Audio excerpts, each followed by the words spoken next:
The Saints pulled off highway robbery, Who Dat Nation, and I'm going to explain what I mean here in today's video. Left tackle Taliese Fuaga, the Saints' first-round pick last year, he was named the best rookie at his position by ESPN.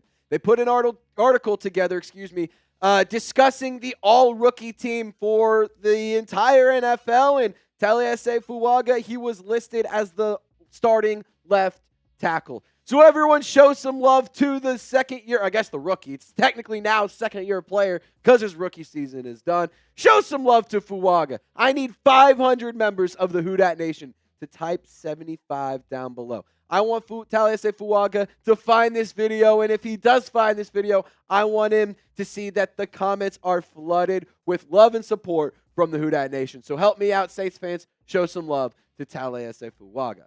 Now, I do believe the New Orleans Saints, they got their left tackle for the future. Of course, there's always the what ifs. What if there's injury concerns that start popping up? What if he starts taking steps back? What if there's all these problems that start rising up?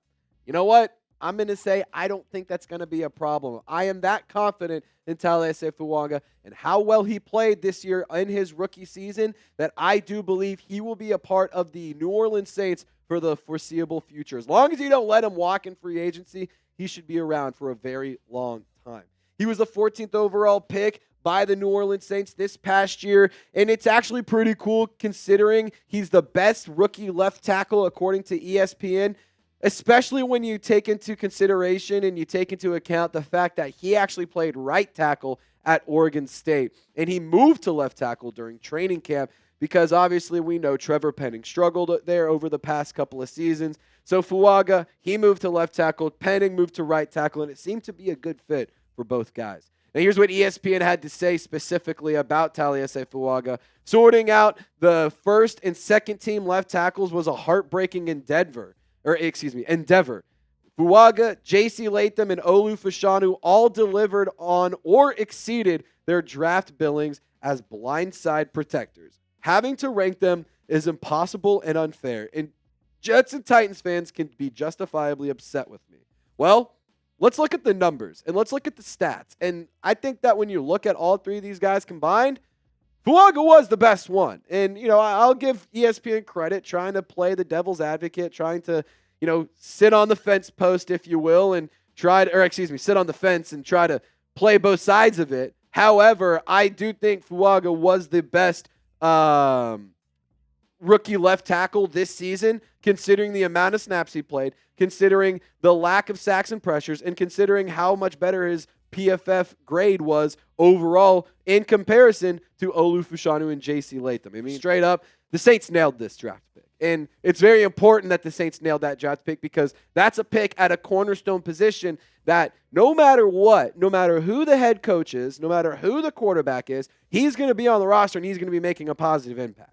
So with Taliese Fuaga, I'm very, very excited to see him be a part of this team. I'm excited that he worked out, and I'm excited that the Saints, they had a lot of other opportunities to go with other players. I mean, looking at the draft board right now and how it fell out, after the 13th pick, the Raiders took tight end Brock Bowers. The Saints could have gone Latham, the edge rusher out of UCLA, who went to the Colts. You could have gone Byron Murphy, the defensive tackle out of Texas. You could have gone Dallas Turner, the edge rusher out of Alabama. Jared Verse, the edge rusher out of Florida State. You could have also gone with a handful of other great players like Quinyon Mitchell, Troy Fontenot, Chop Robinson, Amarius Mims. I mean, there's a lot of guys out there. Terrion Arnold, to name a couple more. You could have gone with one of those players. However, you nailing this draft pick and taking the not sexy, the ideal, the smart pick in Fuaga, it's just proving to be an excellent choice. Now, don't be shy, Saints fans. I encourage you to subscribe to the channel if you're a diehard fan of the team, because we're going to be giving you guys news, rumors, draft coverage, live coverage, and I'm actually even going to be out at the Scouting Combine. I'm going to be out at the Super Bowl doing Saints coverage, doing all sorts of fun content for you guys. So please feel free to subscribe to the channel. If you haven't already, you get free content. And hey, I'm a diehard Saints fan. It's Saints content by Saints fans for Saints fans. Now, today's show would not be made possible if it weren't for our awesome friends over at Prize Picks, my favorite daily fantasy sports platform. And it's playoff time, so that means it's now or never. Don't miss out on the last few weeks of football action with Prize Picks, the best place to win cash while watching the playoffs. Whether it's professional or college football, you can now win up to 1,000 times your money on Prize Picks. If you use our code CLNS when you download the Prize Picks app, you will get $50 instantly when you play $5.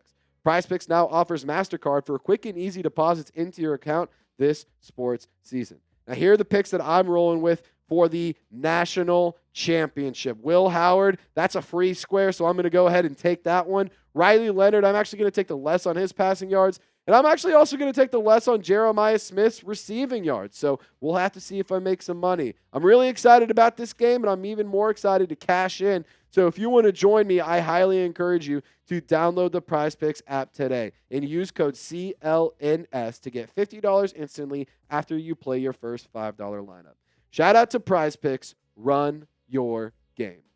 The Taliese Fuaga, it wasn't all sunshine and rainbows. Like, I don't want to sit here and say, oh my God, he literally was perfect. He didn't do anything wrong. I mean, the PFF grade, it wasn't a tremendously high for a reason. And I'm not going to sit here and say the PFF is like the end-all be-all and it is the gospel when it comes to evaluating players. But for offensive linemen, it is a good gauge to see kind of where they are and how well they're playing. And Taliese Fuaga, he was responsible for 10 penalties for a total of 60 yards for the New Orleans Saints. And the only guy who had more penalties individually was Trevor Penning. He had 4 false starts this season, 2 offensive holdings, 2 illegal formations, and 2 ineligible man downfield penalties. And, I will say this, when it comes to these penalties, I think that that's something that can easily get worked out. I think that that's something that whoever the next head coach is, whoever the next coaching staff that they bring in, I hope that they can iron this out, because I do think that with good coaching, you can take care of a lot of this, and we can easily make this 10 penalties, 60 yards,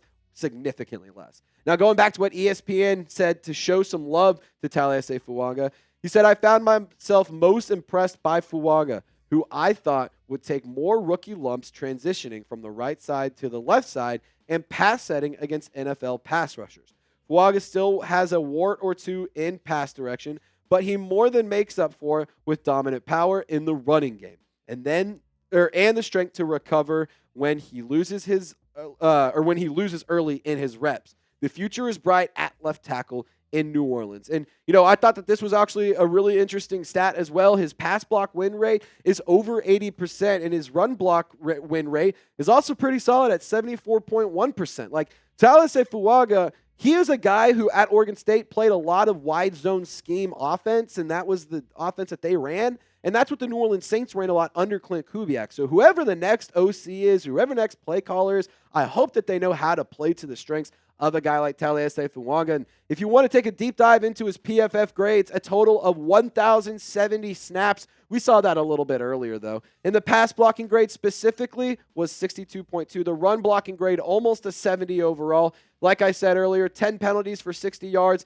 and he allowed 6 total sacks, 39 total pressures. I know that may not be an ideal number for some of y'all, but I can go ahead and tell you this. When you're a rookie and you're dealing with, rookie quarterbacks for a handful of those games, I think that's actually a pretty good stat, especially considering the fact that Derek Carr didn't have a lot or take a lot of sacks this season. So when it comes down to Fuaga, I think that this was a home run draft pick. I think this was a perfect pick for the New Orleans Saints. And of course, maybe it wasn't the most sexy pick. Maybe it wasn't the one that we all wanted the most at the time. But it was the smartest, it was the most reasonable, and it is the one that has made the most impact. And to be totally honest, it was one that, quite frankly, the Saints needed to land on. Too many times have the Saints missed in the first round, and even in the second round over the past few seasons. I mean, we can go down the list. Peyton Turner, Isaiah Farsky, Marcus Davenport, just to name a few of those guys. But this guy right here, these are the kind of picks that can help a rebuild. These are the kind of picks that can help you fast-track getting back onto winning games. These are the kind of picks that can make a positive impact over the course of an entire career. So for the New Orleans Saints, I think that they have options here. With the top 10 pick in sight from the 2025 draft, I think because you landed a really good left tackle and you landed the top left tackle according to ESPN, you have options. And, with the New Orleans Saints, you pick at number 9 overall. So you could look to potentially trade that and get more picks. I mean, a top 10 pick is very highly valued in the National Football League. So if you want to make a trade, you want to trade back in the first round, maybe get an extra first-round pick, maybe you get an extra second-round pick. I'm all for that. But I'm also not necessarily closed off to the idea of going ahead and selecting at number 9 overall. Not very often do you get to pick in the top 10. In an ideal situation, you're not really doing it ever. So the fact that the Saints are here, I think playing devil's advocate of saying, maybe we go make a trade or maybe we try and actually make a good pick there. I think you really have the opportunity to have quality options no matter what you do. But I want to ask you, what should the Saints do in round 1? Should they trade up? Should they trade down? Should they just make a pick at number 9? Who should they pick? Let me know what you think down in the comment section. And Saints fans, y'all stay golden. Have a wonderful weekend. We'll see you next time.